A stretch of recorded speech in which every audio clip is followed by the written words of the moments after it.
तो एक चीज है गाइस, अचानक इनकी पैर की हालत बहुत ही बुरा हुआ आपके साथ। So sorry darling. देखिए सोमवार को जाएंगे रिश्तेदार के घर, अपने दीदी के घर। है ऐसी हालत पे कैसे जाओगे रे बाबा आप? मतलब कुछ भी हो जाए घूमना बंद ना होना चाहिए। हाँ बेवकूफ। ঘুরতে কার না ভালো লাগে? আমার তো সব সময় দিনের বেস্ট, মানে সারা জীবন নয়, ঘরেও থাকতে ইচ্ছে করে বাইরেও থাকতে ইচ্ছে করে। बस थोड़ी बहुत घूमना अच्छा लगता है ना। ঘরে থেকে থেকে बोर হয়ে যায় তো, ওর জন্যই बाहर देखे हमारा बिल्लू रानी। तो वो आज क्या है? शनि, काल रविवार, परसों को जाओगे और आओगे कब? अरे सोमवार।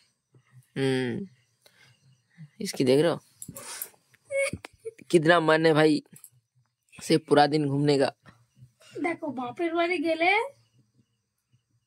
মানে মেয়েরা তো কতদিন পরে পরে আসে, আর আমি তো যাই কোন বছরে একবার। अच्छा তাহলে और कुछ কি घूमना फिरना? আমি মানে বাইরে বেশি ঘুরি, কিন্তু মা নেই তো, মা মারা গেছে, দিদির বাড়িতেই যাই।